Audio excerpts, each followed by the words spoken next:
बिस्मिल्लाहिर्रहमानिर्रहीम, अस्सलामुअलैकुम। आपको खुशामदीद। मैं हूं सलमान मिर्ज़ा। आप देख रहे हैं मेरा YouTube channel sum up with Salman Mirza. बहुत शुक्रिया जनाब, ये वीडियो देखने के लिए आपने वक्त निकाला है। तहे दिल से आप सबका मैं शुक्रिया अदा करता हूं, शुक्रगुजार हूं। और मेरी दुआ है कि आप जहां हों खैर वाफियत से हों, सेहतमंद हों और तंदुरुस्त हों। जनाब, क्या ज़हीर अपने अंजाम के करीब पहुंचने वाला है? आज 31 जुलाई है जब मैं ये वीडियो बना रहा हूँ। तकरीबन 3 बजे का वक्त है ये वीडियो बना रहा हूँ। तमाम चीज़ें इसलिए बता देता हूँ ताकि आगे कोई अपडेट आ जाए तो आपको पता चले कि जनाब ये वीडियो मैंने किस टाइम पर बनाई है। अभी तक की जो मैसिव अपडेट निकल कर सामने आई, तहलका खेज खबर निकल कर सामने आई जनाब, इस केस के मरकजी मुलजिम ज़हीर के साथ एक बहुत बड़ा हाथ हो गया और उसको तमाम जगहों से फंसाने की कोशिश कर दी गई।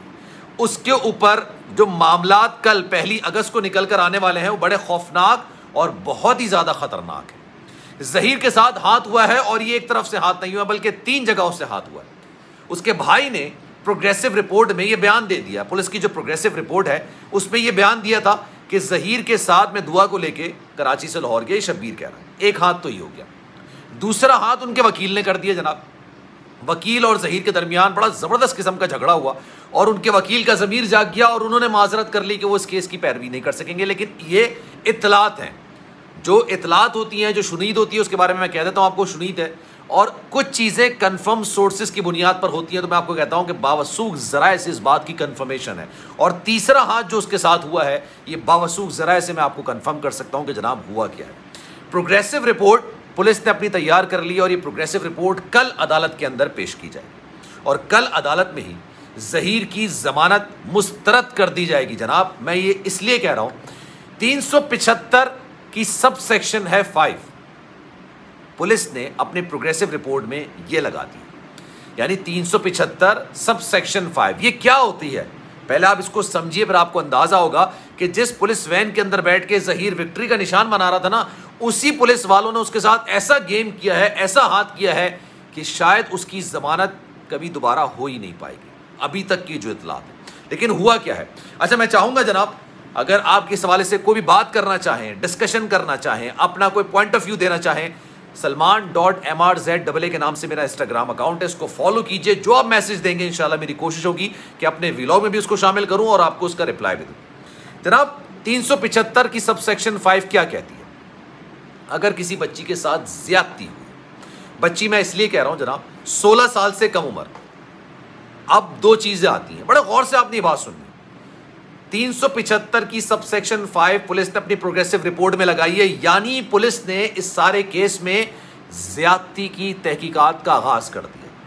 बच्ची के अगवा, बच्ची के जाली निकाह, बच्ची को बैरून मुल्क भेजना या भेजने की कोशिश करना, उसको खरीदना या बेचने का काम करना, ये तमाम चीज़ें तो मौजूद हैं, ये तमाम चीज़ें मौजूद हैं। लेकिन अब एक और चीज़ पर तहकीकात शुरू कर दी गई है, जिसने पुलिस ने इशारा दे दिया, अभी तो ये तहकीकात शुरू होंगी कि बच्ची के साथ ज्यादती हुई है नहीं हुई। ये एक नई चीज़ है और ये मुझे लगता है कि शायद ज़हीर और ज़हीर के वकला को इस बात का इल्म नहीं होगा। 375 की सब सेक्शन 5 ये कहती है कि कोई भी बच्ची जिसकी उम्र 16 साल से कम उम्र हो, अगर उसके साथ जिनसी ज्यादती हुई है, भले उसकी मर्जी से या उसकी मर्जी के बगैर, अब आप सब समझते हैं जनाब, दुआ की उम्र 16 साल से कम है, ये बात आप जानते हैं ना, मेडिकल रिपोर्ट में चीज़ें निकल कर सामने आ गई। उसका निकाहनामा जाली है, मुतनाज़े है, या वो उसका निकाहनामा क्या है, इस हवाले से अदालत ने फैसला करना है। लेकिन अदालत ने ये बात बोल दी है कि उसका निकाहनामा जनाब मुतनाज़े है। मुतनाज़ इसका मतलब है कि निकाह ओरिजिनल माना नहीं जा रहा है, तो उसकी उम्र 16 से पहले। अब निकाह के बाद जो मामलात होते हैं, मुझे ये आपको बताने की ज़रूरत नहीं है, मर्ज़ी से होते हैं, मंशा से होते हैं, आपके अपने कॉन्सेंट से होते हैं, ठीक है, ये तमाम चीज़ होती है। लेकिन 16 साल से कम उम्र बच्ची के साथ अगर आप उसकी मर्जी या उसकी मर्जी के बगैर ज्यादती करेंगे तो जनाब ये ज्यादती के जुमरे में आएगा, ये जिनसी ज्यादती के जुमरे में तसव्वुर किया जाएगा। इसलिए कहते हैं कि बच्चों की शादी एक जुर्म है। 16 साल से कम उम्र बच्ची की शादी नहीं करी जा सकती है, क्योंकि अगर आप करेंगे तो वो जुर्म है और उसके साथ जो मामलात होंगे, उसके आगे के जो मामलात होंगे, वो जिनसी ज्यादती में तस्वुर किए जाएंगे। पुलिस ने सारे केस में जनाब इन तमाम चीज़ों पर तहकीकात का आगाज़ कर दिया और अगर ये जुर्म साबित हो जाता है, अगर पुलिस की प्रोग्रेसिव रिपोर्ट है जो कल अदालत में पेश की जाएगी, अगर ये तस्लीम कर ली जाती है तो उसी वक्त ऑन द स्पॉट ज़हीर की जो ज़मानत है वो मनसूख कर दी जाएगी, ज़हीर को गिरफ्तार कर लिया जाएगा। पहली चीज़ तो ये हो गई जनाब। दूसरी चीज़ जो मैंने आपको बताया था, उसी प्रोग्रेसिव रिपोर्ट में ज़हीर के भाई शब्बीर ने इतना बड़ा इंकशाफ किया और इस बात को तस्लीम कर लिया कि जनाब मैं ज़हीर के साथ दुआ को लेके कराची से लाहौर गया। ज़हीर का ये बयान नहीं है, लेकिन शब्बीर का ये बयान, ये दूसरा हाथ ज़हीर के साथ हो गया। अब ज़हीर ये कह रहा है कि जनाब मैं तो लाहौर के अंदर मौजूद था जब दुआ आई, और दुआ जब आई तो उसने पंजाब यूनिवर्सिटी की एक लड़की को फ़ोन किया, उससे फ़ोन लेके मुझे फ़ोन किया और मैं उसको लेने के लिए आ गया।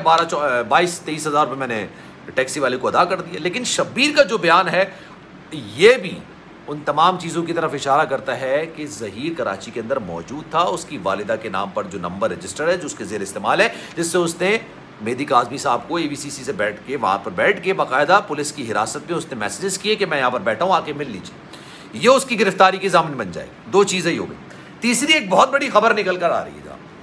खबर ये निकल कर आ रही है, मेरी इस वाले में मैं शुनीत पे कह सकता हूँ, मेरी कंफर्म ज़राए नहीं है, लेकिन मैं इसलिए शुनीत पर बात करूँगा। जो उनके वकील हैं उनका ज़मीर जाग गया है। उनका ज़मीर किस तरह से जागा है भाई? उनका ज़मीर इस तरह से जागा है कि उन्होंने जो एप्लीकेशन तैयार की थी दुआ ज़हरा के वाले से, उन्होंने कहा था कि जनाब दाता दरबार में रात गुजारी है, वालिदैन के साथ मामलात बड़े ख़राब हैं, शौहर के साथ नाचाकी और कशीदगी वाला मामला है, बच्ची को दारुल अमान में शिफ्ट किया जाए।